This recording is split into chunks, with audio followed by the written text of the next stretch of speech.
graça e paz. E bom dia a todos. A todos.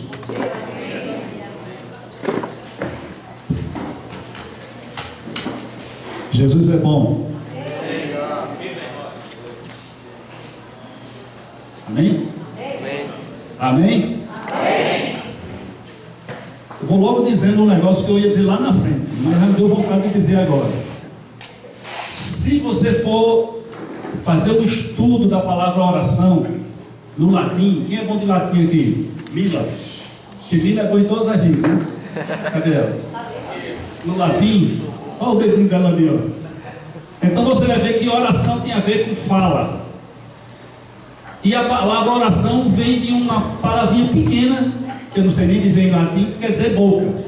Então aquele negócio de orar em pensamento existe, mas não é normal não. Então o amém, faz parte da oração, tem que ser dito da boca para fora. Porque às vezes a gente fala para dentro, né? Vocês já ouviram falar para dentro? Falar para dentro, eu lembro lá no Macau. Cadê minha filha? Já falei de Macau por hoje uma vez, né? Que quando o menino estava na frente de um bocado de gente assim, fazia uma besteira, ele chega assim, quando chega em casa, você vai ver. O menino escutava, parecia um barulho no ouvido dele, ele estava falando para dentro. Quando chega em casa, você vai ver. Mas, querido, quando nós estamos orando e louvando e adorando, tem que sair da boca para fora, vindo lá do coração. Amém? Amém. Amém, Lucimar? Amém. Isso, Lucimar. Diga daí para cá. Amém. Nós vamos perceber hoje a importância, quando falarmos de oração comunitária, como um grupo, a necessidade de participarmos ativamente dessa oração. Para que oremos, mas oremos sim com o ser por completo. O corpo, a alma, o espírito, abrindo a boca, declarando com o coração aquilo que o Senhor gosta de ouvir. Amém? Amém? Deixa eu fazer um exercício com vocês. Já pensou lá na glória, nos céus, os anjos, tudinho, felizes com o Senhor, tudo adorando o Senhor no coração? Você consegue enxergar isso? Não é do coração. Sai do coração, mas sai pela boca e enche, e leva graça a quem ouve, e anima quem ouve. Amém? Vamos fazer um exercício juntos. Amém? Amém? Muito bem, isso é importante. Não é só você se exercitar em dizer, é porque de fato você se compromete todo o seu ser com o que sai da sua boca. Quando a gente diz uma coisa, incendeia todo o corpo. Vou dar um exemplo disso. O cara está lá tranquilo, numa situação meio complicada. Aí ele diz assim: se você disser de novo, você vai ver. Aí o cara diz. Aí agora, já que ele disse aquilo, a gente tem que fazer alguma coisa, né? A boca incendiou todo o corpo. Com respeito às coisas de Deus, a boca também incendeia. Se eu digo glória a Deus, todo o meu corpo foi nisso, todo o meu ser foi nisso. Se eu disse amém, todo o meu ser foi nisso. Incendeie o seu corpo com as coisas boas. Amém? Toque fogo nele com as coisas do Senhor. Amém? Quando disser glória a Deus, é glória a Deus no coração. Durante o dia, andando de lugar em lugar, às vezes eu escuto essa senha do reino de Deus em muitos lugares. Eu fico muito feliz. Você está num caixa de supermercado, aquela confusão toda, aí você escuta atrás, ou lá mais distante, alguém dizer glória a Deus. Dá vontade de me virar e dizer glória a Deus. Incendeia o corpo, transmite graça, cria um ambiente diferente daquele outro, onde tem as palavras que não são dignas nem de ser ditas aqui. O mesmo efeito que aquelas palavras levam de forma negativa, essas palavras traduzem de forma positiva, criando um ambiente, coisa boa. Amém? Muito bem, eu não sei nem onde é que eu ia dizer isso, mas quando chegar na hora eu pulo. Eu já disse. Preciso da ajuda de vocês. Deixa eu ver se eu consigo botar esse negócio para funcionar aqui. Não vai ficar muito boa a transparência, mas eu preciso, já que eu fiz, pelo menos para me guiar aqui, tá? Então, se você conseguir enxergar, ótimo, amém. Se não, fica tranquilo. Vai servir mais para me guiar aqui No caso aqui vai ficar do HDMI, você muda a rede para o HDMI. Irmãos, o ano passado ainda, no comecinho desse ano, conversando eu e o Ciro, nós procuramos fazer uma espécie de avaliação do ano passado.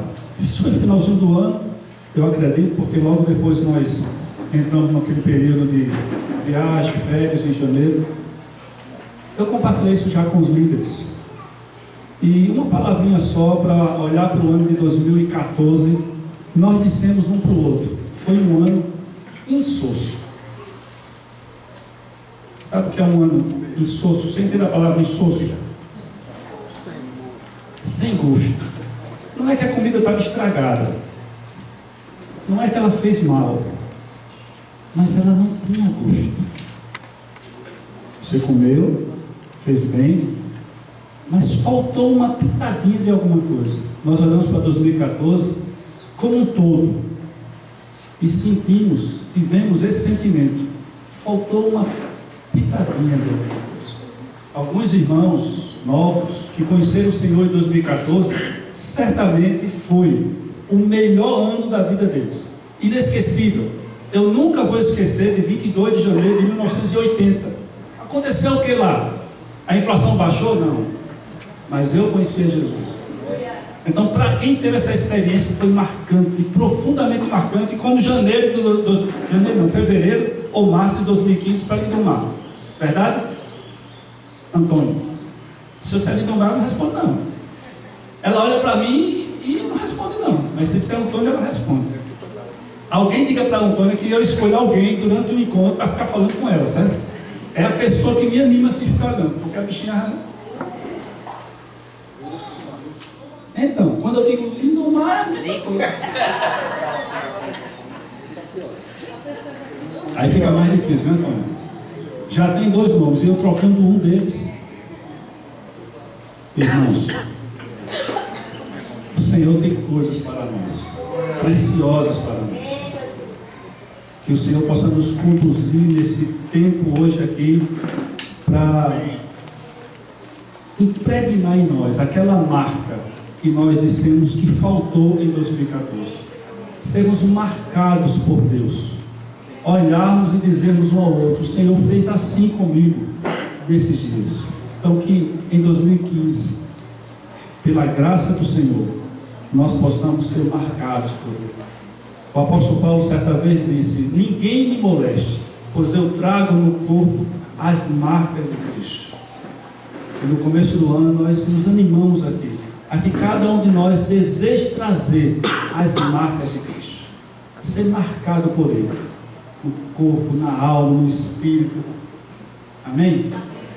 Nosso desejo com esse tempo aqui hoje é dar uma espécie de start, início a palavras, ânimos, que nos coloque nessa linha de termos experiências com Deus, pessoais e como igreja. Então, o tempo todo você possa observar que essa ministração pode ser para você uma mudança de hábito, um ânimo para você colocar na sua rotina, uma relação com Deus que vai lhe trazer ricas experiências pessoais com o Senhor e como igreja com o Senhor, para que no final de 2015 nós possamos dizer: esse ano foi gostoso, esse ano foi cheio de coisas saborosas de Deus. Anota aí no seu caderninho, se você tem. Estamos dando um nome, um tema a esse retiro: nossa relação com Deus. Pode anotar isso: nosso relacionamento com Deus. Vamos orar? Vamos buscar aqui trazer o nosso coração para esse lugar. Deus amado, nosso desejo aqui é ser um com o teu coração, é poder cooperar com o teu propósito, é alinhar nosso pensamento com o teu, é ser um instrumento, é ser um canal para o Senhor, é permitir aqui, ó Deus, que toda a tua vontade possa ser realizada sem nenhuma interferência que possa adulterá-la, Deus. Ó Pai, nos isenta aqui de tudo que é possível aqui do homem, para que o Espírito do Senhor seja aquele que vai nos ensinar, nos fazer lembrar, nos guiar em toda a Tua palavra. Pai, trazemos aqui a nossa mente, nosso coração, rendido e disponível aqui na Tua presença, Senhor. As coisas do Espírito só se discernem espiritualmente. Nos habilita aqui, Senhor, com Tua ministração a discernir e entender aquilo que é Teu. Em nome de Jesus. Irmãos, não é muito incomum ter o sentimento de que nossa relação com Deus está sempre baseada no que nós podemos fazer por Ele, no que nós podemos fazer para Ele, no nosso serviço. Isso não é de todo errado. Se você puxar pela memória, você vai ver que quando Deus criou o homem, Deus o colocou no jardim e deu ao homem uma função de serviço. Colocou o homem no jardim para que o homem pudesse cultivar o jardim. Isso era um serviço. Era um serviço definido por Deus, o homem fazia. Eram condições completamente diferentes das que hoje nós convivemos com respeito ao trabalho, mas era um serviço. Amém? Então, dentro da criação do homem, da vocação que Deus deu ao homem, está o serviço. O que eu estou dizendo é que muito desse aspecto toma conta dos nossos corações quando pensamos em Deus. Estamos sempre ocupados, preocupados em fazer algo para Deus. Nada de errado nisso aí. Mas o que destoa é que quando Deus criou o homem, Deus também colocou no coração do homem, nessa vocação do homem, o ambiente de comunhão, de intimidade, de um relacionamento com Deus que tinha a ver com como está você, eu estou bem, como está, o que está acontecendo, como foi o dia. E esse aspecto contemplativo de um homem com Deus, hoje, muito se perdeu. E aí na nossa cultura aqui ocidental, mais ainda. Eu não conheço, mas quem conhece a cultura oriental testifica de que as pessoas desse contexto, eles têm uma prática de meditação, de reflexão muito diferente da nossa. Então nós perdemos muito disso. Por qual razão? Primeiro porque somos culturalmente ativistas. Estamos sempre querendo fazer alguma coisa. Estamos sempre querendo nos exercitar em fazer. Segundo, aí é uma percepção minha, inconscientemente é como se quiséssemos aplacar um pouco do sentimento de culpa que trazemos conosco. Parece que fazer algo alivia a culpa que temos diante de Deus, aplaca a culpa que temos diante de Deus. Isso não vem de muito longe não, isso vem de um ensino de que as práticas, as obras de diversos tipos servem para redimir a minha condição diante de Deus. Um ensino distorcido em relação à palavra, que muitos de nós já entendemos e já não nos exercitamos nisso conscientemente, mas parece que isso deixa uma marca em nós. Parece que fazer vai também aplacar um pouco a nossa relação com Deus. Anote isso, tem a ver com o serviço, porque foi dado na criação e até hoje isso faz parte, mas tem a ver com o contemplar Deus. Queridos, eu penso que a melhor hora do dia, eu sempre penso isso, quando eu estou em algum momento parado ali 5 horas da tarde, aquela é a melhor hora do dia. O sol não está tão quente, a noite não chegou, e é quando Deus passava para ver os seus filhos Adão e Eva. Diz a palavra, na viração do dia, Deus passava para ter comunhão com Deus. Acredite, Deus quer o nosso serviço a Ele. Deus quer que cooperemos com Ele em tudo que o Senhor quer fazer. Deus quer que sejamos mãos, sejamos boca para Ele. Mas Deus quer ter comunhão, relação, um relacionamento com cada um de nós. Ele quer na viração do dia poder chegar e dizer: como está a Fran? Como tem passado a Fran? Que nós gostemos desse momento também. Amém? Isso precisa ser um processo no coração. Porque até mesmo dentro do nosso contexto de família, de trabalho, parece que nós só nos sentimos bem se estivermos fazendo. Na hora que temos que falar, nós nos travamos. Deus quer ter comunhão conosco. Deus quer falar conosco. Deixa eu adiantar aqui esses slides para ver se é isso mesmo. Conta-se uma história na palavra de duas mulheres. O nome de uma era Marta, e ela tinha uma irmã chamada, como é o nome da irmã? Maria. Um dia Marta encontrou Jesus, não foi Maria, foi Marta, e convidou Jesus para ir na casa dela. Jesus foi, e aí seria servido um almoço, uma refeição. E quem estava fazendo o almoço e a refeição? Marta.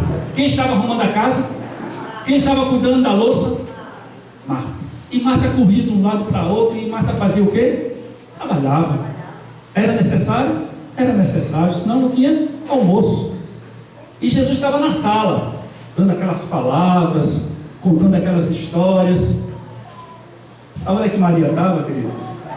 Aos pés de Jesus. Acho que o nome de Maria era Maria Jurema da Silva. Estava lá, de joelho aos pés de Jesus. E Marta censurou. Marta disse: Senhor, estou aqui sozinha, esbaforida, correndo de um lado para o outro, e minha irmã está aí no bem bom. Jesus disse para Maria o seguinte, para Marta o seguinte: Marta, tu andas muito preocupada com uma coisa e outra. Maria desejou a melhor parte, e essa não lhe será tirada. Trabalhar para o Senhor é bom, amém? Qual é a melhor parte? Está aos pés do Senhor. Amém? O Senhor mudou a mentalidade que havia naqueles dias quando Ele esteve aqui. Ele disse: já não vos chamo de servo, mas vos chamo de amigo. Por quê? Porque o servo, o máximo que ele pode saber são as ordens: faça isso, faça aquilo, venha cá, vá para ali. E o servo fica para lá e para cá. Ao amigo, senta do lado e dá a conhecer o seu coração. Jesus disse: já não vos chamo de servo, mas de amigo. Desejo do coração do Pai é que nós sejamos, preste atenção, amigos dele. Todos nós, amigos dele. O Senhor quer restaurar aquilo que Ele deu no jardim a Adão e Eva, que foi perdido. Preste atenção: quando Adão e Eva saíram do jardim, restou uma coisa: trabalho, com suor, com terra produzindo espinho, e perdeu-se aquela intimidade do final do dia, na tarde, com o Senhor. O Senhor Jesus veio para restaurar isso, para nos chamar de novo até aqueles encontros do final do dia. Já não vos chamo de servo, mas de amigo. Amém?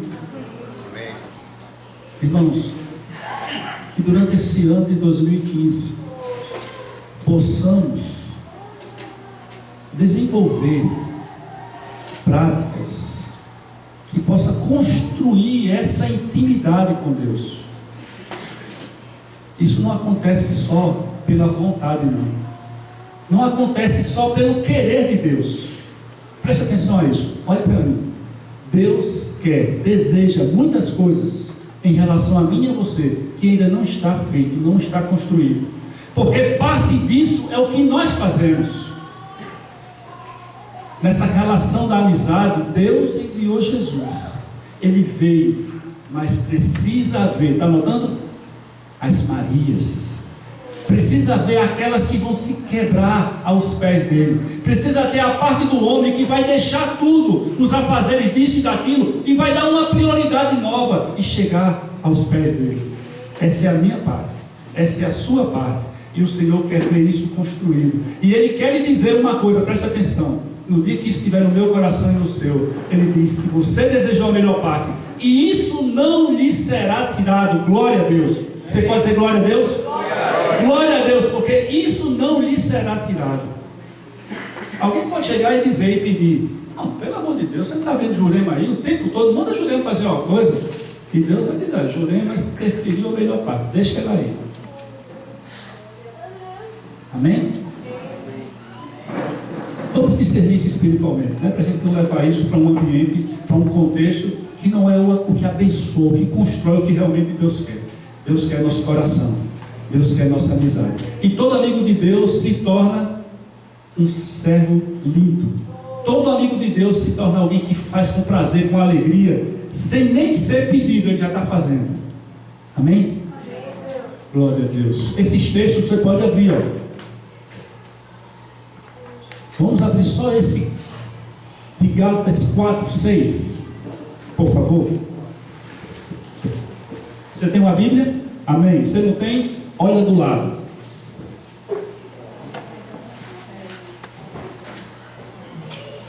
Vamos falar grego aqui hoje, viu, gente? O Deguinha está aqui, qualquer coisa que faltar do grego aqui, ele já ajuda aqui.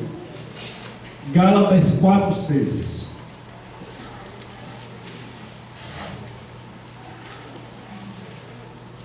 Eu acho importante desconstruir o que não é certo e edificar no lugar a coisa correta de Deus, amém? Então, muita gente tem a ideia de que todo mundo é filho de Deus. Vamos desconstruir isso. Todo mundo não é filho de Deus. Vamos colocar no lugar dessa frase a seguinte frase: todos nós somos criaturas de Deus. Todos fomos criados por Deus. Mas um dia nós fomos feitos filhos. Não éramos, fomos feitos filhos.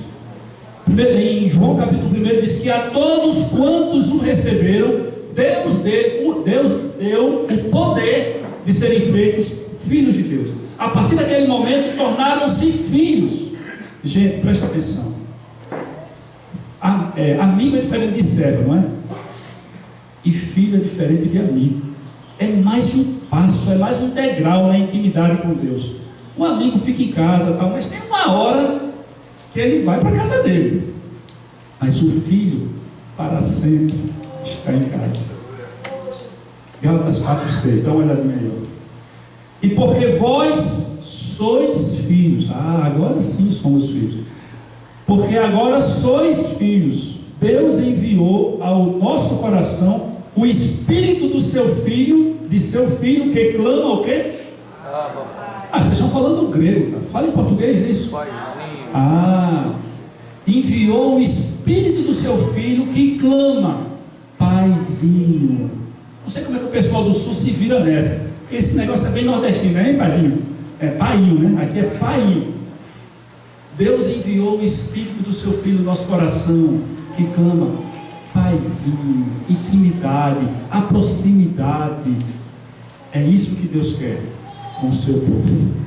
Não mais servos, amigos, mais do que amigos, filhos na intimidade, que chama de Paizinho. Amém? Glória a Deus. Jesus é bom. Jesus é bom. Olha, falando disso aí já, estou tentando esquecer isso aqui, senão a gente vai realmente ficar dependendo desse negócio. Deus quer restaurar aquilo que tínhamos lá no jardim. Ele quer se encontrar na viração do dia com cada um de nós e nos chamar de filhos. Eu queria que você ouvisse uma música, por favor. É um vídeo, na verdade, mas talvez o vídeo você não consiga ver, mas você vai ouvir a música. Eu queria que você ouvisse essa música refletindo. Eu queria que você ouvisse essa música deixando que a mensagem dela regasse seus pensamentos, que você estivesse junto pensando ou cantando essa canção. Essa música é de um irmão chamado Paulo César. O nome dela é Jardim da Inocência, fazendo menção a esse momento da experiência do homem no jardim.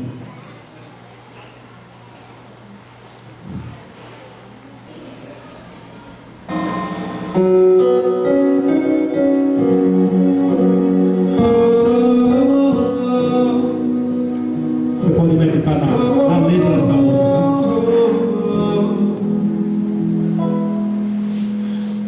que saudade de ouvir tua voz ao entardecer. Ah, que vontade de voltar ao jardim da inocência.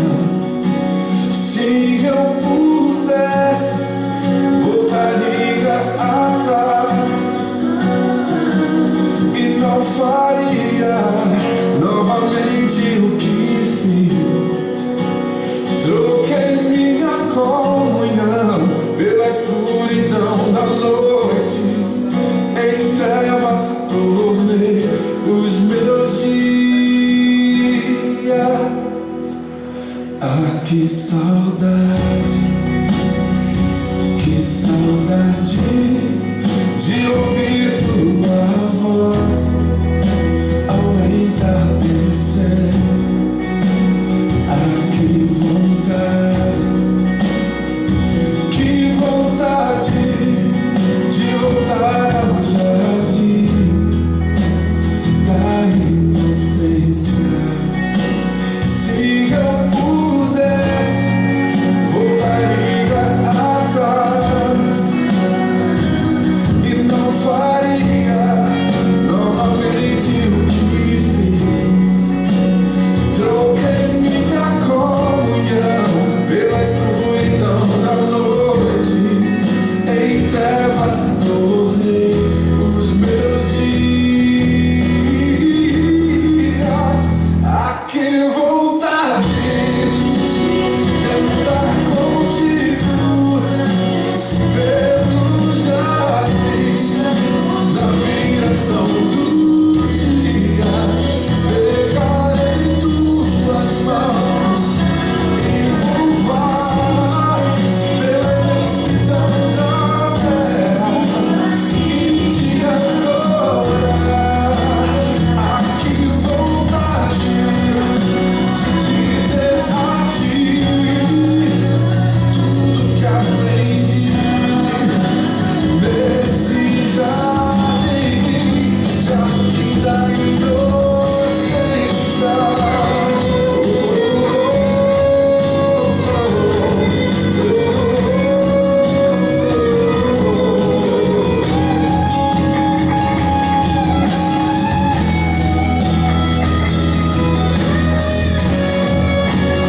Ah, que vontade de andar contigo pelos jardins na viração dos dias. Pegar em tuas mãos e voar pela imensidão da terra e te adorar. Ah, que vontade de dizer a ti tudo que aprendi nesse jardim. Ah, que vontade de andar contigo pelos jardins na viração dos dias.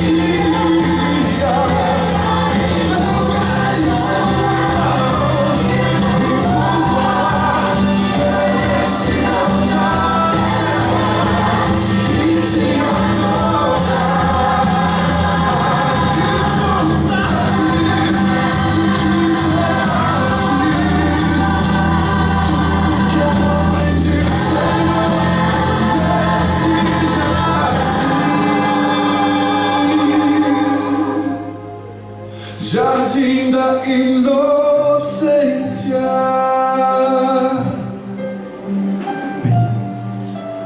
Inclina a sua cabeça, vamos orar. Santo Deus,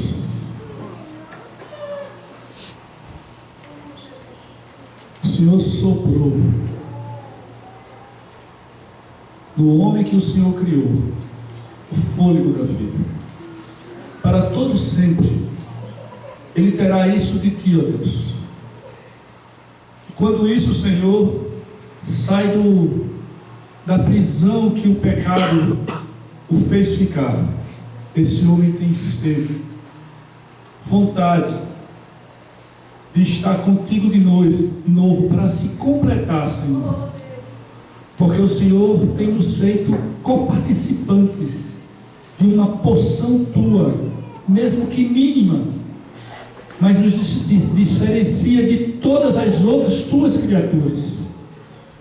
Ó Senhor, que os corações aqui presentes, ó Deus, possam estar sendo quebrados, abertos, libertos, para que sua intimidade possa ter sede de Deus, possa desejar de novo estar contigo, na comunhão, na intimidade, desfrutando da tua presença, Deus.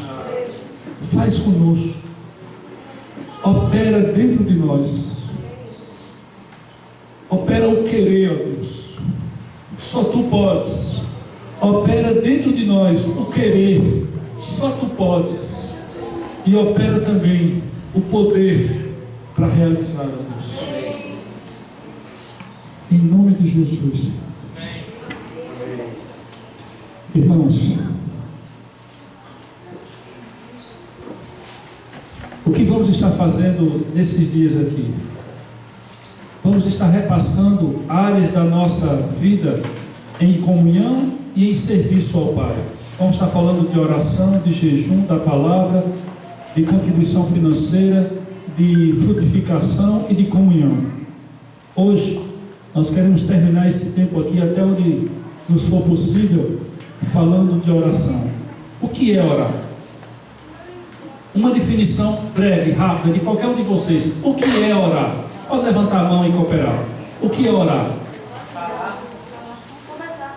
Conversar com Deus, falar com Deus. Alguém poderia dar outras, mas vamos ficar com essas, só vamos colocar uma outra palavra. Orar é conversar com Deus. Isso é simples, né? Por que é importante definir? Porque muita gente diz, mas eu não sei orar. E eu entendo que isso possa ser verdadeiro, porque um dia os discípulos de Jesus, próximo a ele, disse, ensina-nos a orar. Então a oração tem certos aspectos que realmente pode ser aprendido, mas é natural. E aquela parte que é natural, simples de falar com Deus, queria dizer para você que todos nós podemos nos exercitar nela. Orar é falar com Deus. Mas falar unicamente, como se você estivesse nas ondas do rádio, quando ninguém lhe dá uma resposta, é uma coisa. Estou aqui com o marido Luciano ali, e eu sei que ele é locutor. O locutor muitas vezes está solitário. Tem muita gente ouvindo, mas ninguém fala com ele, não é verdade? Ele está lá, dando o seu recado. Falar com Deus é diferente disso. Porque falar com Deus é falar e ouvir.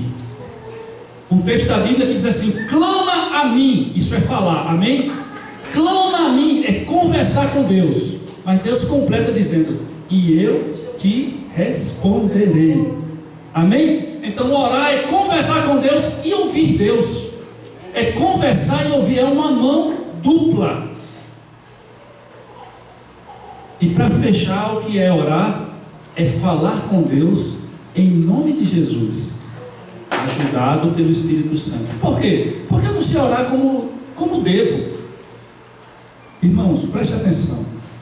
Nós temos que simplificar as coisas.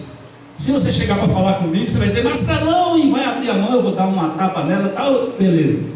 Mas se você chegar para falar, por exemplo, com o rei da Espanha, eu espero que você chegue com uma certa compostura, correto? Então, para falar com Deus, não chega lá em teu nome, não. Para falar com Deus, chegue no nome de Jesus, aquele que abriu um novo, vivo caminho que nos leva ao Pai. Deus nos ama, mas o caminho que foi aberto a Ele chama-se Jesus. Eu oro ao Pai em nome de... Não esqueça disso. Não é fórmula mágica. É o que Jesus nos ensinou. Tudo aquilo que pedires ao Pai em meu nome, Ele fará. Porque Jesus conquistou o direito de ser ouvido E Ele dá esse direito a nós, em nome de Jesus. Então oramos ao Pai em nome de Jesus, ajudado pelo Espírito Santo, porque chega a hora que a gente já está misturando as coisas. O Espírito Santo nos ajuda a orar como convém. Com gemidos inexprimíveis, Ele intercede por nós. O que é orar? É falar com Deus e poder ouvi-lo. É falar com Deus em nome de Jesus, ajudado pelo Espírito Santo. Vamos dizer juntos? Você vai devagarzinho repetindo o que eu estou dizendo, certo? Orar é conversar com Deus. Falar e ouvir Deus. Falar em nome de Jesus. E ser ajudado pelo Espírito Santo. Isso é orar. Amém? É um exercício tão natural que nós podemos comparar ao exercício de respirar. Quantos aprenderam a respirar quando nasceu? Qual foi a aula? A pediatra foi olhar esse negócio e fala assim, ó. Qual foi a aula? Deixa eu explicar isso de forma, não sei como é que eu vou explicar, mas eu vou dizer, certo? A pressão do ar é maior do que a pressão do pulmãozinho do bebê. A pressão do ar força ele a respirar. Ele é levado a respirar naturalmente. E daí, presta atenção, é mais fácil respirar do que prender a respiração. É mais fácil respirar naturalmente do que prender a respiração. Naturalmente, para o discípulo, deveria ser mais fácil orar do que deixar de orar. Porque algo o comprime a orar. Algo o força, o leva a orar. Amém? O primeiro aspecto da oração, depois de definir assim, em poucas palavras o que ela é que nós devemos orar sempre e nunca esmorecer. Nós devemos orar sempre e nunca esmorecer.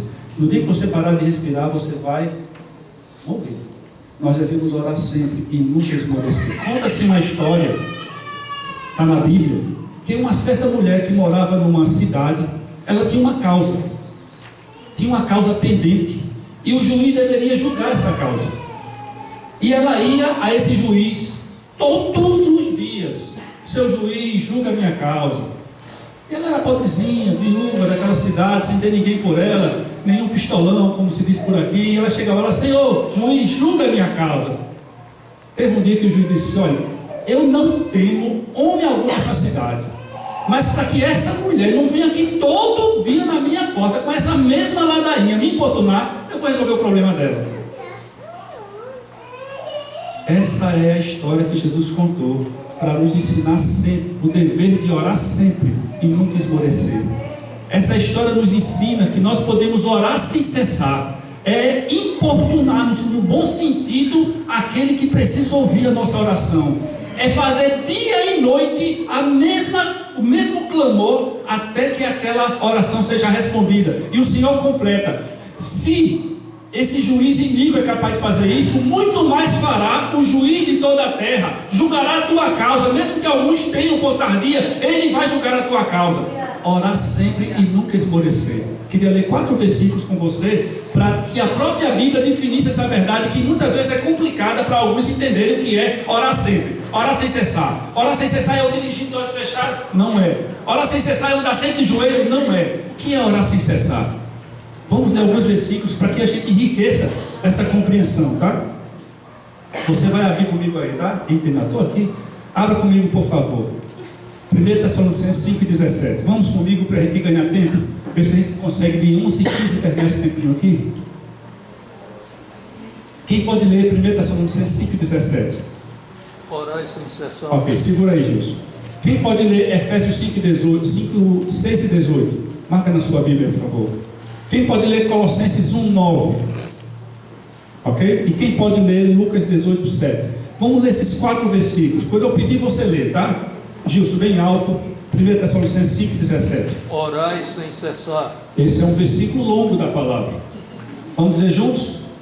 Orar sem cessar. Orar sempre e nunca esmorecer é orar sem cessar. Vamos entender. Efésios 5, 6 e 18. E orai em todo o tempo, com toda a oração e súplica no Espírito. Vigiai nisto com toda perseverança e súplica por todos os santos. Então, nesse espírito aí, é orar constantemente, ter constância na oração. É aquela coisa que você vai repetindo. Amém? Ter constância na oração. Colossenses 1:9. Colossenses 1:9, por favor. Novo Testamento. Por esta razão, também nós, desde o dia em que o ouvimos, não cessamos de orar por vós e de pedir que transbordeis de pleno conhecimento da sua vontade, em toda sabedoria e entendimento espiritual. Não cessamos. Então é uma oração incessante. Lucas 18. E Deus não fará justiça aos seus escolhidos, que clamam a Ele de dia e de noite, ainda que tardio com eles? Irmãos, junte tudo isso, incessante, constante, sem cessar, e aí nós entendemos, preste atenção, o dever de orar sempre, a obrigação de orar sempre, e nunca esmorecer. Os motivos que vai encher o nosso coração nessas orações são diversos, mas a nossa prática deve ter algo parecido com isso. De toda a igreja. De toda a igreja. Nós precisamos clamar ao Espírito Santo que nos ensine, ou nos discipline, nos molde a viver dessa forma. Você vai perceber os motivos diversos que você pode colocar para você, mas a atitude na oração tem que ser a de orar sempre e nunca esmorecer. A de orar sempre e nunca esmorecer. O que acontece quando você para de pedir algo? O que acontece quando você para de nomear algo diante de Deus? Talvez já tenha acontecido, você já alcançou aquilo. Mas se você não alcançou ainda, Deus já te respondeu dizendo não, porque às vezes Deus responde não. O apóstolo Paulo, ele pediu para ser curado de uma enfermidade. Diz que ele pediu 3 vezes. Deus respondeu não. Ele continuou pedindo? Não. O Senhor disse: a minha graça te basta, o meu poder se aperfeiçoa na tua fraqueza. Mas se você está pedindo e não recebeu, se você está pedindo e Deus não respondeu ainda, o que você tem que fazer? O que é que eu tenho que fazer? Continuar pedindo, continuar pedindo, continuar pedindo, continuar pedindo, continuar orando, continuar clamando, continuar buscando. Há um princípio da palavra: batei, batei e abre-se-vos-á, buscai, buscais e achareis. É um princípio da oração, oração sem cessar, oração incessante diante de Deus.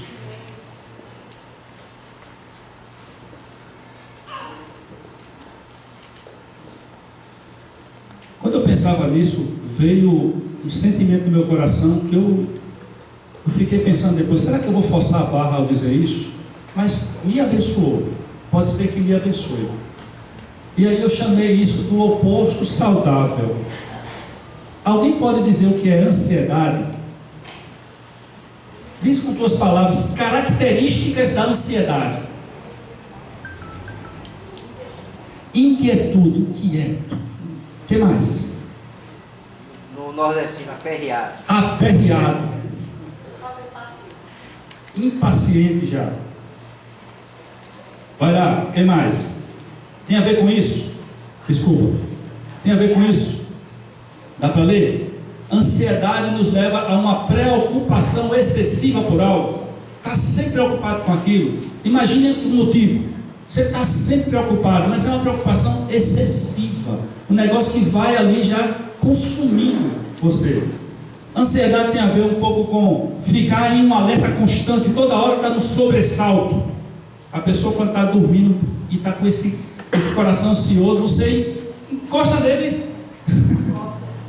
Minha filha aqui, minha esposa, diz que quando alguém toca no trinco da porta, eu já pulo da cama. Parece que eu estou dormindo, não é nem dormindo, mas um estado de alerta, sinal de ansiedade. Tem a ver com isso aqui? Preocupa-se o tempo todo com aquilo, toda hora está com aquilo na cabeça, toda hora está falando daquilo, tem a ver com isso?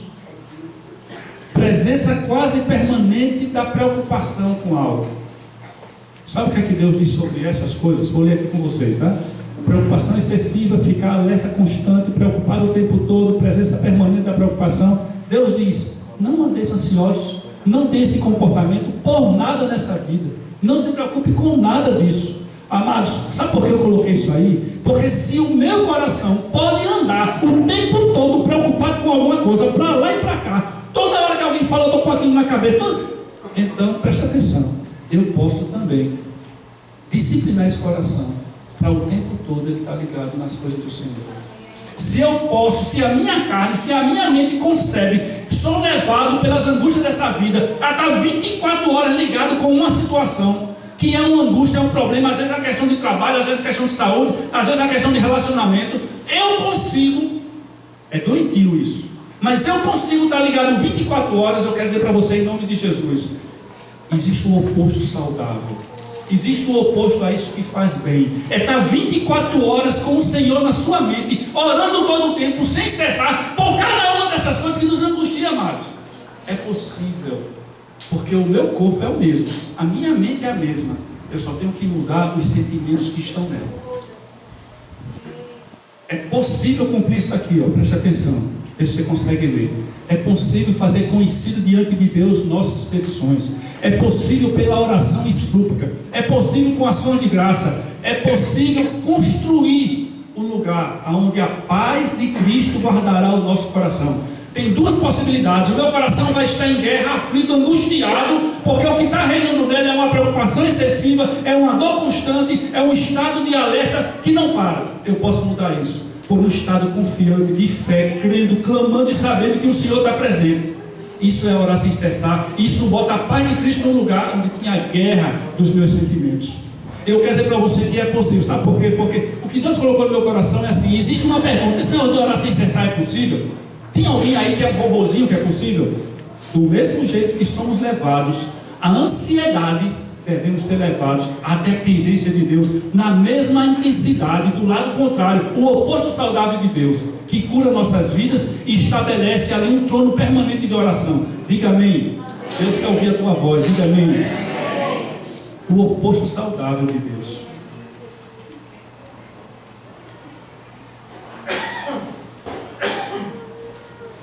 Vamos ler esse versículo. A oração dos retos é o contentamento do Senhor. Deus se alegra com a oração dos retos. Quando oramos, Deus no seu trono, Ele se alegra. Muitas vezes estamos orando, voltando para nós mesmos, mas há uma alegria no coração de Deus, porque ao orarmos, estamos mostrando a nossa dependência, a nossa esperança nele, e Deus olha e se contenta com a tua oração.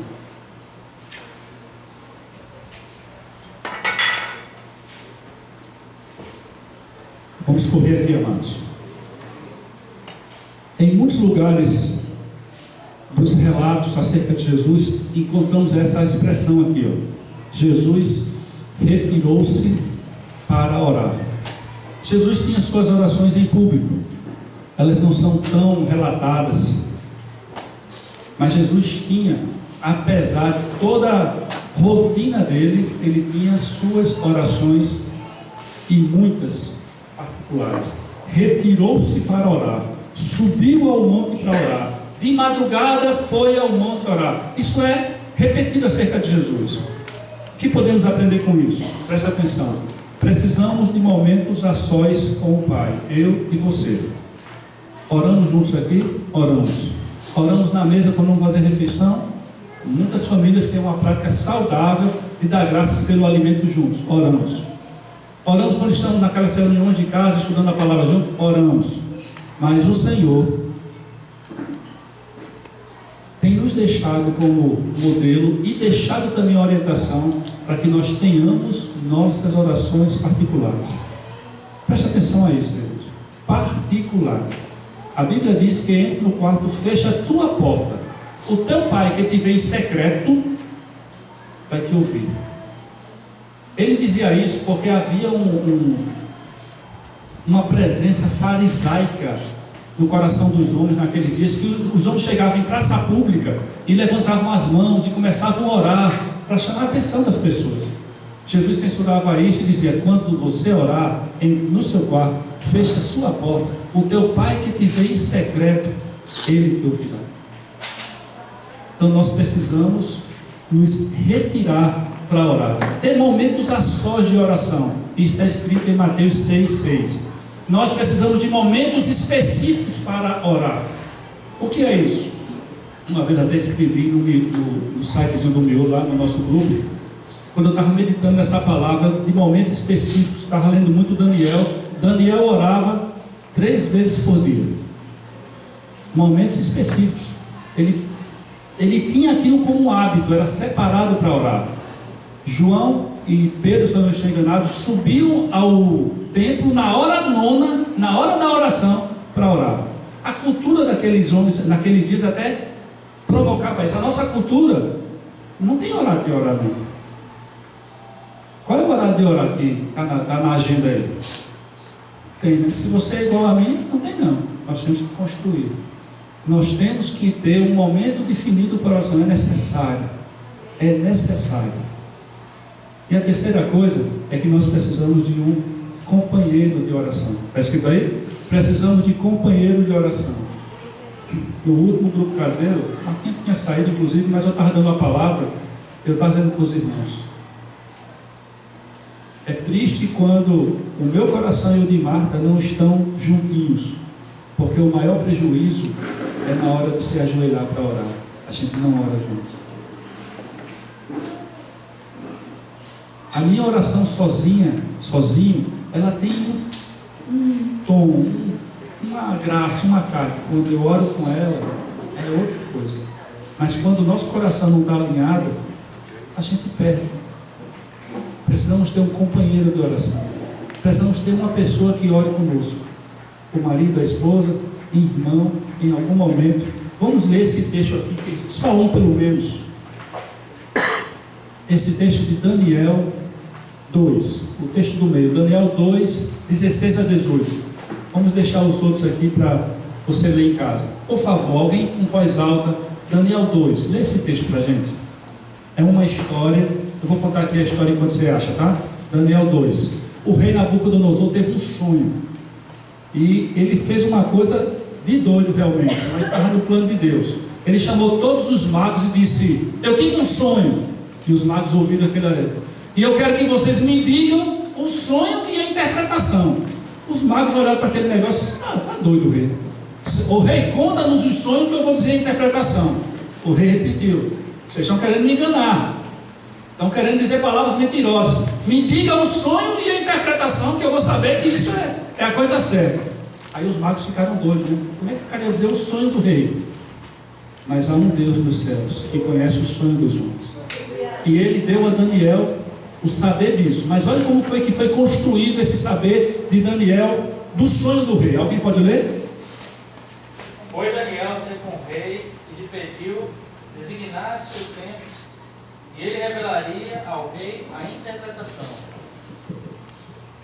E então Daniel foi para casa e fez saber o caso a Hananias, Misael e Azarias, seus companheiros, para que pedissem misericórdia ao Deus do céu sobre esse mistério, a fim de Daniel e seus companheiros não perecessem com o resto dos sábios da Babilônia.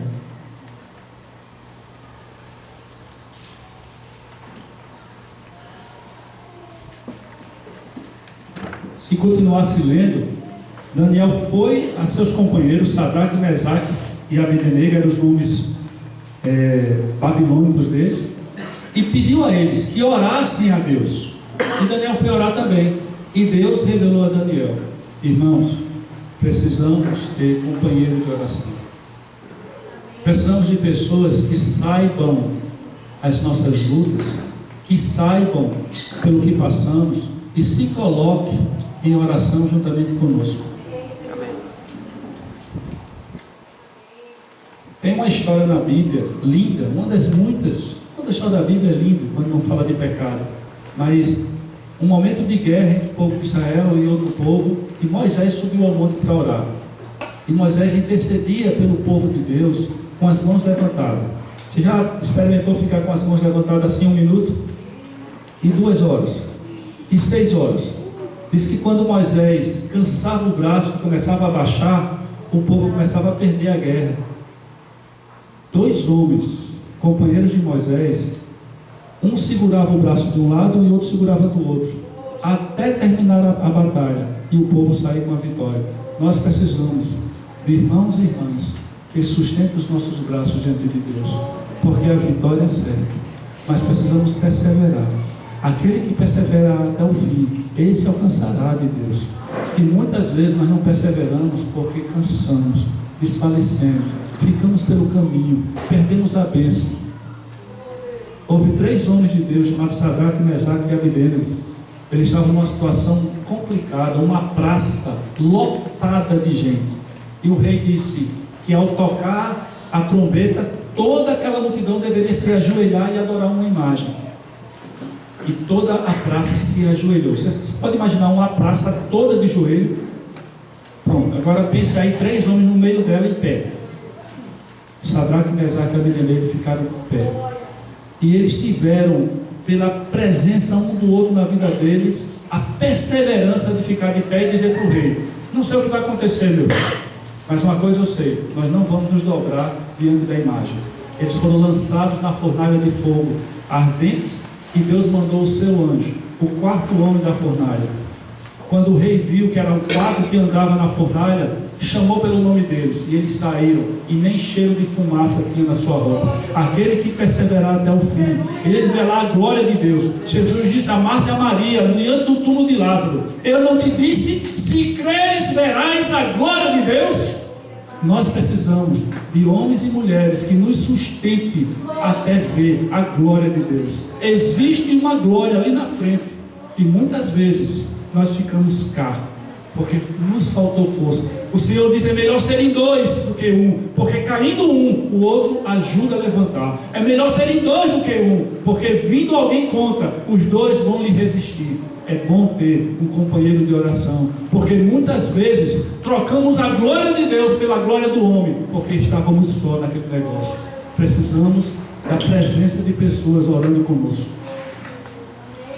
Jesus retirou-se para orar, e é isso que o Senhor nos quer. O exemplo de Jesus na intimidade com o Pai, eu vou ler Mateus 14, 23, é apenas um dos muitos exemplos. Diz o seguinte: e despedidas as multidões, subiu ao monte, a fim de orar. Com quem? Abra sua Bíblia, querido, bem rapidinho. Mantenha sempre a Bíblia aberta, viu? Bíblia, lápis, papel. Vá anotando tudo aí o que Deus falou ao seu coração. Versículo 23.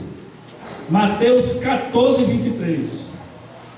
Despedidas as multidões, subiu ao monte a fim de orar sozinho. Jesus orava com os seus discípulos, orava com os seus irmãos. Jesus orava sozinho. Nós temos que entrar no quarto e fechar a porta, mas também temos que ter irmãos para orar conosco. Jesus lá no monte, no Getsemane, Jesus chamou os seus discípulos e disse: ore comigo, a minha alma está angustiada até a morte. Jesus se afastou um pouquinho, foi orar. Quando voltou, encontrou eles dormindo. Chamou eles de novo para orar, foi orar do lado. Quando voltou, eles estavam dormindo. O próprio Jesus orava sozinho, orava com a multidão, e quando a sua alma estava angustiada, ele queria ter um companheiro de oração que orasse com ele. Amém? Orar sempre e nunca esmorecer. Orar só, orar com um companheiro que nos ajude a levar esse relacionamento com Deus até os seus frutos. A oração deve ser para nós mais do que uma necessidade, deve ser um prazer. Vou terminar, querido, dizendo isso aqui, tá? Isso aqui é bom demais. Diga comigo, lê essa frase aí. Vamos ler juntos. Já estamos no lucro. O que é isso? Vamos dizer de novo. Já estamos no lucro. Irmãos, preste atenção, tá? Sei que eu estou tomando aqui o tempo do irmão Elci, mas não sou eu, Elci. Alguém conhece esse versículo? Está em Romanos, que diz: o Pai já nos deu Jesus. Você já tem Jesus? Diga amém. Amém. Muito bem. E esse texto aqui, alguém conhece? Aquele que tem o Filho tem a vida. Você está no lucro ou no prejuízo? Vamos, diga para mim, você está no lucro ou no prejuízo? Você tem Jesus? Você tem a vida? Então, vamos ler juntos, eu quero ser breve. O Salmo 104 que diz assim: entrai por suas portas com ações de graça, e nos átrios com hino de louvor, rendei-lhe graças e bendizei o seu nome. Amados, eu e você temos mais do que motivos, sobrando um caminhão cheio, uma carreata cheia de motivos para entrar na presença de Deus, sempre com ação de graça, porque já estamos no lucro. Nós chegamos muitas vezes na presença de Deus murmurando, triste, acabrunhado, porque nos falta uma besteirinha. Esquecemos que o Senhor já nos deu o mais de todas as coisas. O Senhor já nos deu Jesus, e quem tem o Filho tem a vida. Então, quando você entrar na presença de Deus, sempre em oração, já entra agradecendo. Já entra agradecendo. Já entra dizendo: Senhor, eu sei que eu não mereço nada, o Senhor já me deu tudo. Pode orar desse jeito, porque senão o seu coração vai estar ali caindo em algum momento. Você já está no lucro, eu já estou no lucro. Nós não merecíamos o que temos, nós não merecíamos o Senhor, nós não merecíamos a vida, mas o Senhor provou o seu amor para conosco no fato de ter Cristo morrido por nós, quando nós éramos ainda pecadores. Você está no lucro. Não entre na presença de Deus murmurando, não entre no seu quarto para murmurar, para reclamar, para dizer de coitadinho ou coitadinha, porque você já está no lucro.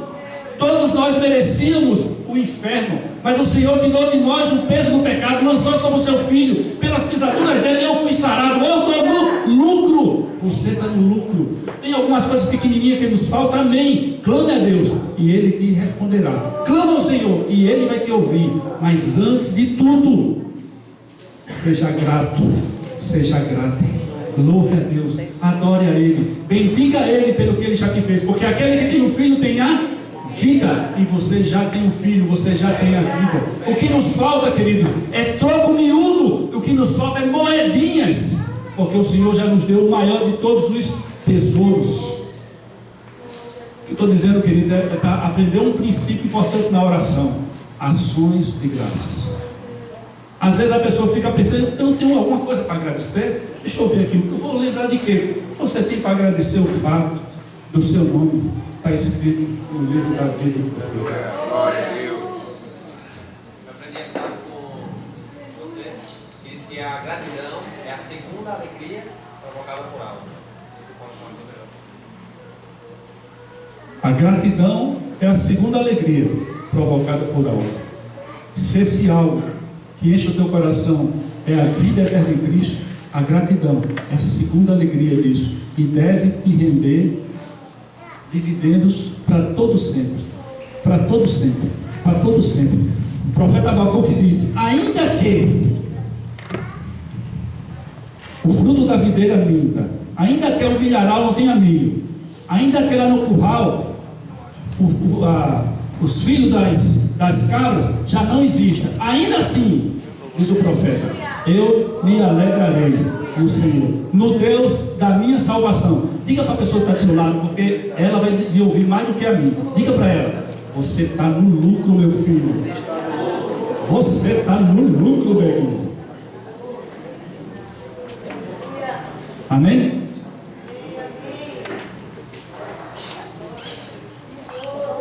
Porque é necessário pedir a Deus. Só um pouquinho, queridos.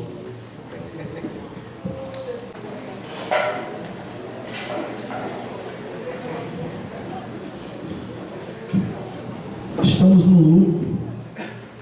Deus já nos deu o maior tesouro, diz a Bíblia, o seu Filho único. Como não nos dará também juntamente com Ele todas as outras coisas?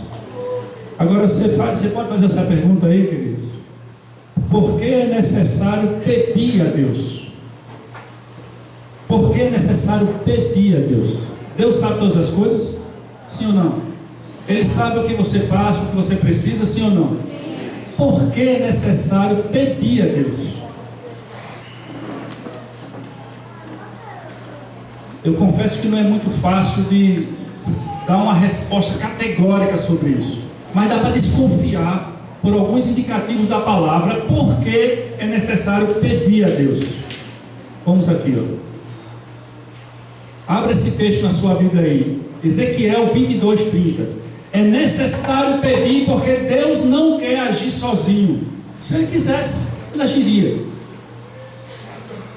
Ele faria, desfaria, Ele ia, Ele vinha, Ele mandava, desmandava, mas Deus não quer agir sozinho. Vamos usar ilustrações simples do jardim da infância.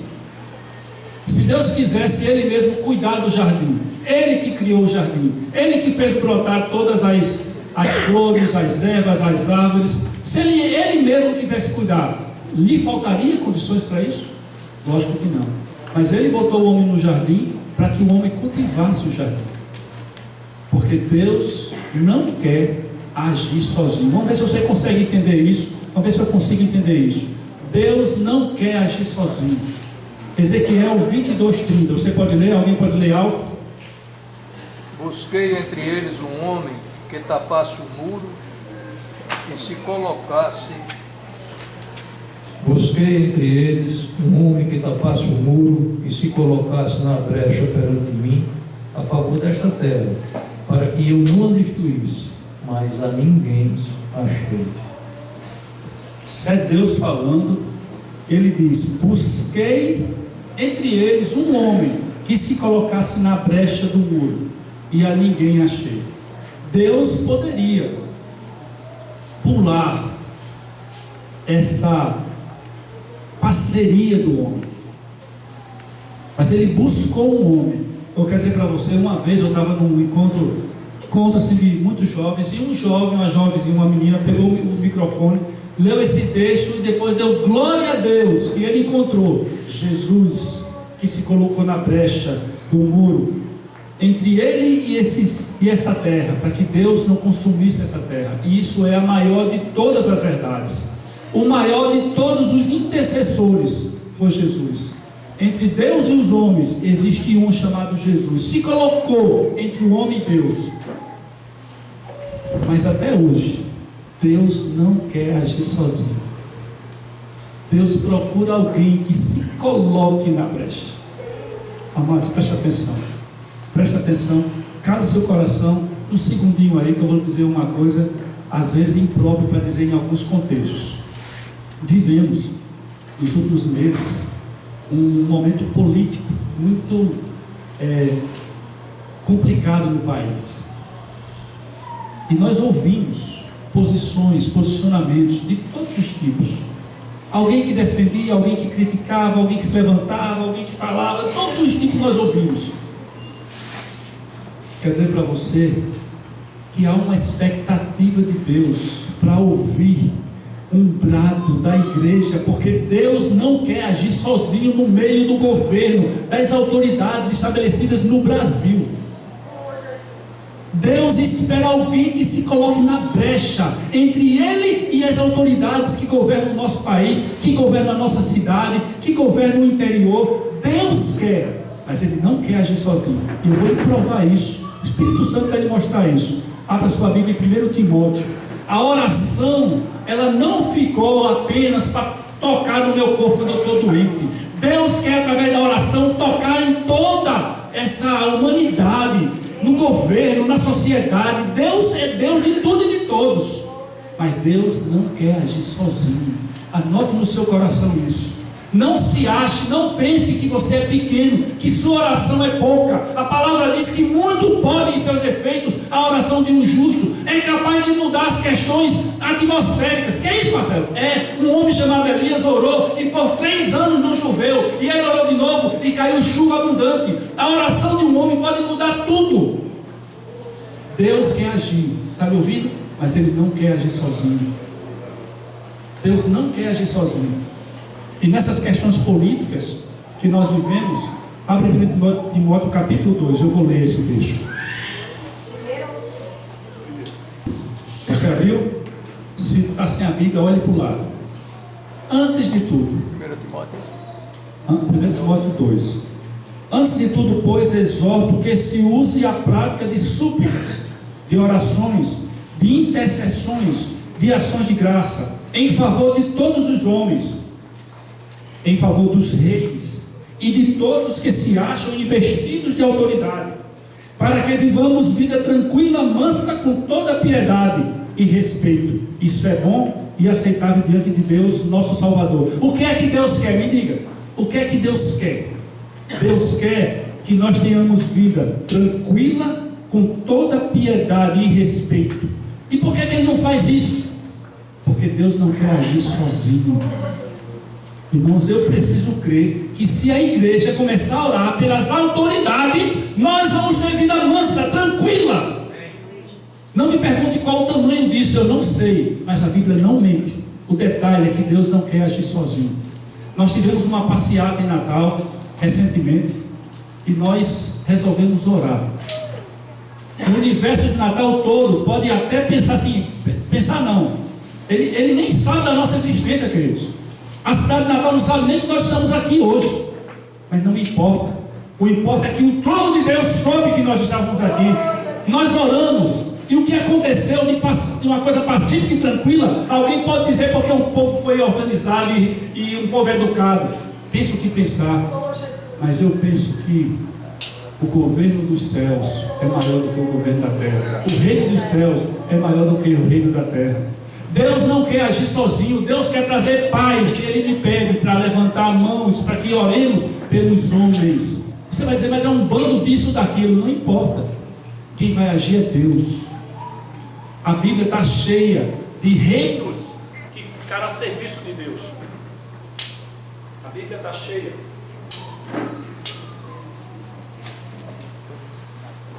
Se continuarmos lendo, versículo 4: o qual deseja que todos os homens sejam salvos e cheguem ao pleno conhecimento da verdade. E você pode perguntar, então por que Deus não está salvando todo mundo? Eu vou lhe dizer de novo, porque Deus não quer agir sozinho. Aleluia. Nós precisamos orar por todos os homens, porque Deus quer vê-los salvos, mas Deus não quer agir sozinho. Isso é uma coisa grandiosa demais, amados. Deus não quer agir sozinho. Eis o motivo da nossa oração pelo governo, pelas autoridades, por aqueles que ainda não são salvos, mas tem mais, pelos doentes. Tiago 5:15 diz que nós devemos orar pelo doente e Deus os levantará. Mas se o cara está doente, por que Deus não vai lá e levanta? Porque Deus não quer agir sozinho. Deus quer que oremos e Deus o levantará. Não sou eu que vou levantar, não sou eu que vou curar, não sou eu que vou fazer, é Deus que vai fazer. É uma economia tremenda isso. Só quem podia tomar essa decisão era o soberano. Nós, como parte minoritário nessa sociedade, nós nunca poderíamos dizer que vai ser assim. Mas Deus, como majoritário nessa aliança entre eu e Ele disse que será assim. Ele quer agir e Ele quer a minha participação nisso, de joelhos no chão, de mãos levantadas, porque Ele não quer agir sozinho. Diga bem a isso. Deus não quer agir sozinho. Só que tem mais, né? Quando pecamos, confessamos, Deus diz que nós devemos orar pelo cidadão, pela irmã, pelo irmão. Mas por que ele não pecou, confessou, Deus já não resolve tudo? Porque Deus não quer agir sozinho. Amados, tem uma palavra que diz assim: os anjos de Deus almejam, desejam se colocar nesse lugar de cooperadores com Deus nessa obra. Eles desejam pregar o Evangelho, mas Deus deu esse privilégio de ser parceiros com Ele, cooperadores com Ele, a mim e a você. Amém? Deus não quer agir sozinho.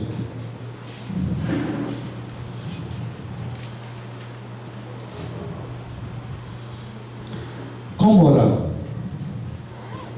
Devemos orar segundo a vontade de Deus. Eu acho que num dos encontros que tivemos aqui, eu falei sobre aquela mulher Ana, como Ana servia a Deus com orações. A nossa oração quando alinhada com Deus da forma correta, é um serviço a Ele. E nós precisamos corrigir isso, porque para muitos a oração é um gesto a meu serviço. A oração visa as minhas necessidades. A oração visa as minhas expectativas. O gesto de orar é um gesto a meu serviço. Deus nos quer orando as nossas orações a serviço dele. Como é que podemos orar a serviço de Deus? É quando oramos segundo a sua vontade. Sabemos que Deus quer fazer algo, nós vamos orar por aquilo, porque Deus não quer agir sozinho. Estamos orando com oração a seu serviço. Amém? Quando oramos segundo a sua vontade, sabemos que Ele nos ouve. É o que diz esse texto que nós não vamos ler em 1 João. Quando oramos segundo a sua vontade, sabemos que Ele nos ouve. Eu fiz uma lista, e já passei essa lista aí para algumas pessoas. Razões de oração.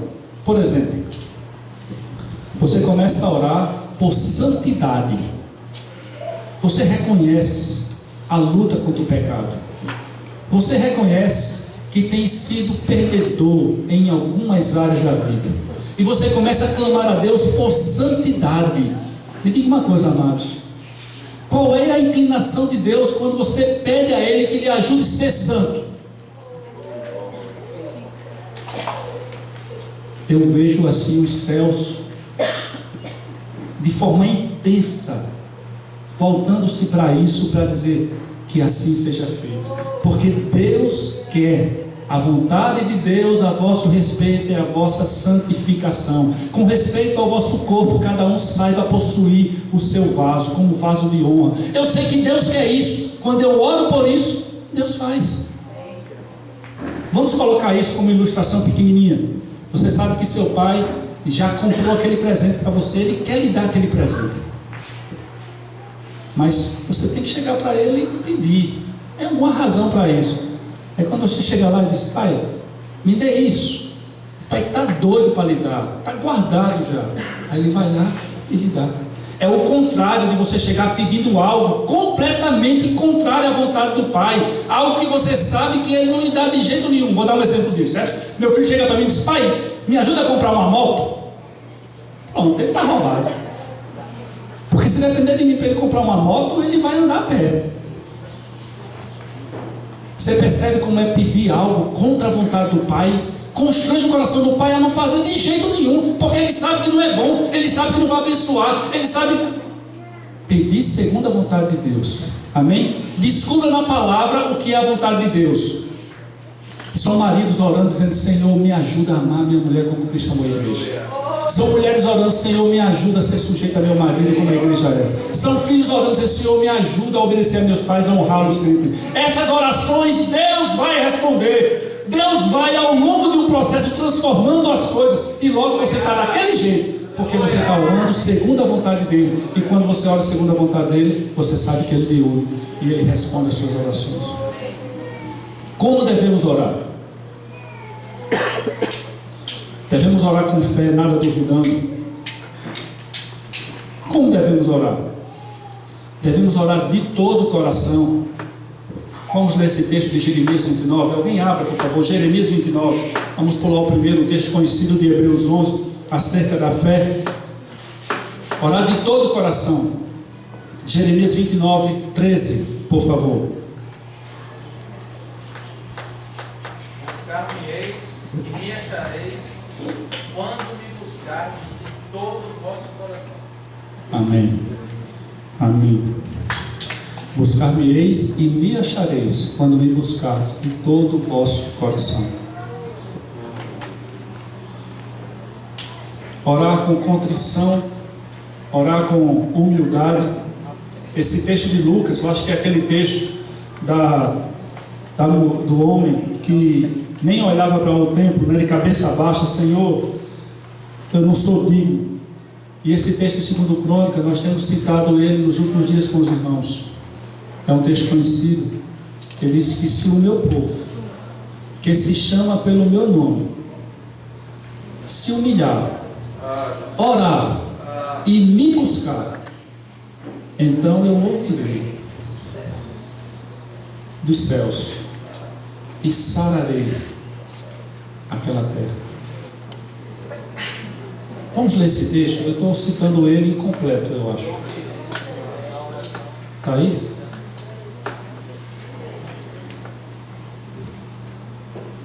Oração contrito, oração humilde, oração quebrantada.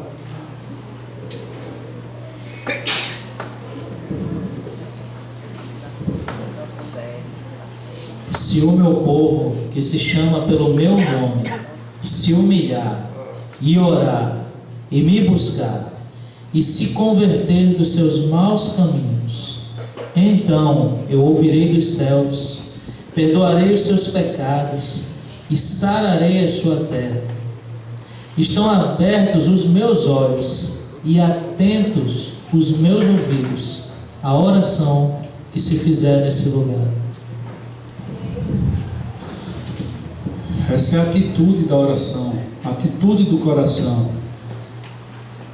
Contrito, arrependido, humilhado, dependente de Deus. Orar sem exigências. Eu vou dizer isso porque você convive nessa cidade, você escuta a televisão e você já deve ter se deparado com certas pregações e palavras que determinam o que Deus deve fazer. Eu determino, e aí diz a frase. Eu exijo, diz a frase. Irmãos, preste atenção.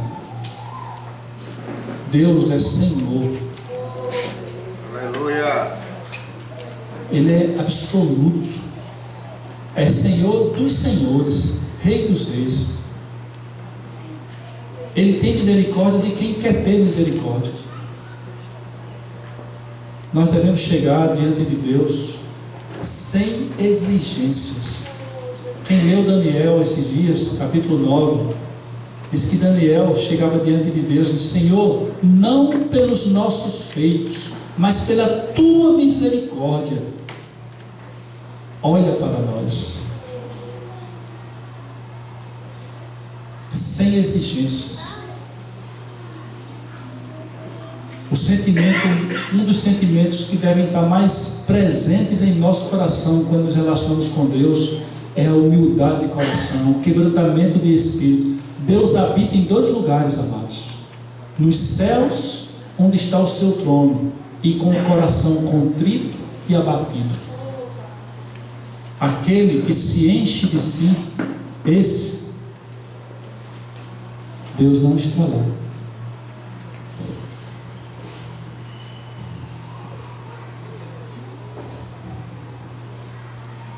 Orar de forma perseverante, orar de forma não egoísta. Pedis e não recebeis, porque pedis mal, para gastardes nos vossos próprios deleites. Alguns conselhos práticos.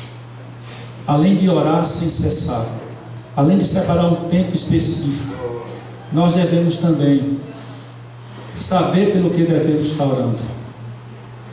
Listar nossos motivos de oração,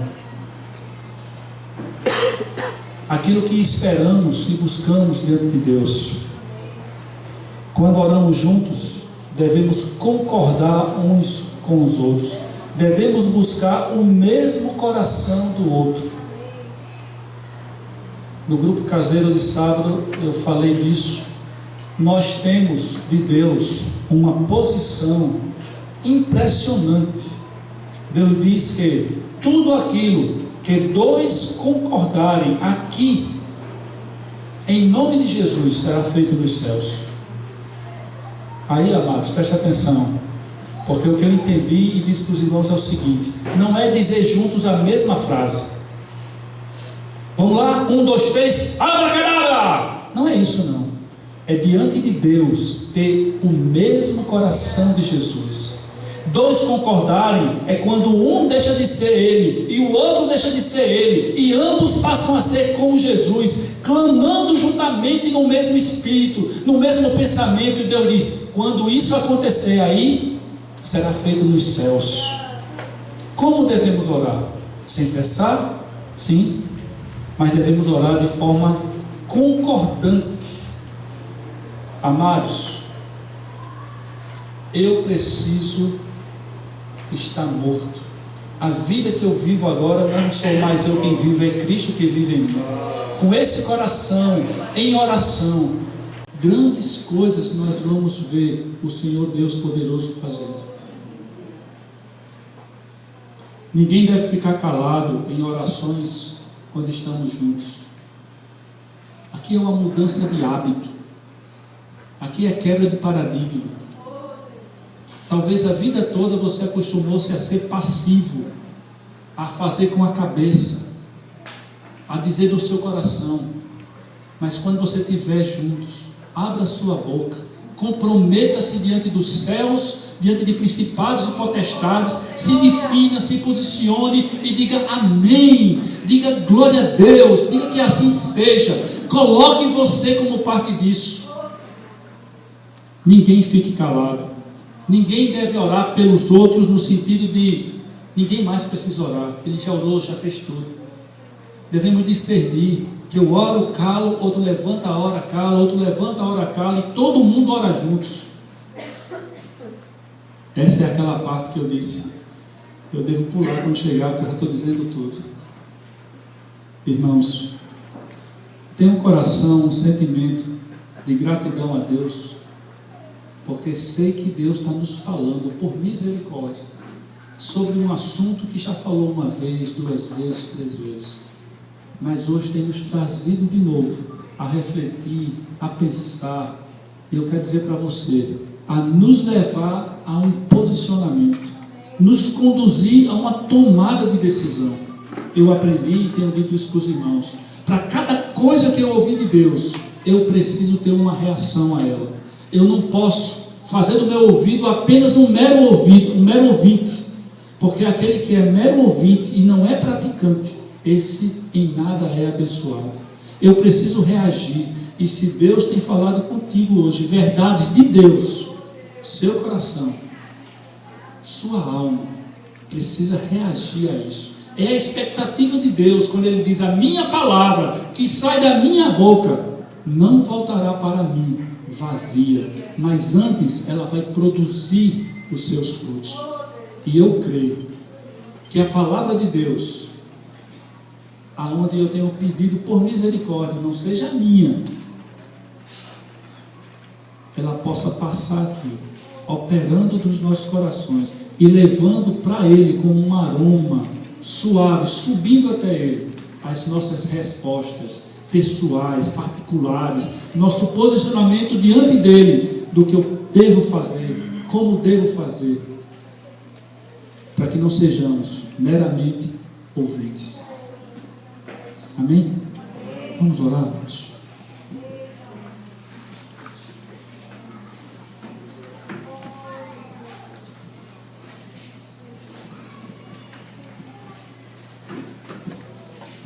Eu queria te pedir para que você tivesse alguns minutos de uma oração particular sua, orando ao Senhor, falando com Ele sobre aquilo que Deus tem falado aos nossos, meu, seu, do meu irmão nesse momento. Onde você está? Cabecinha aí quieta, ora ao Senhor.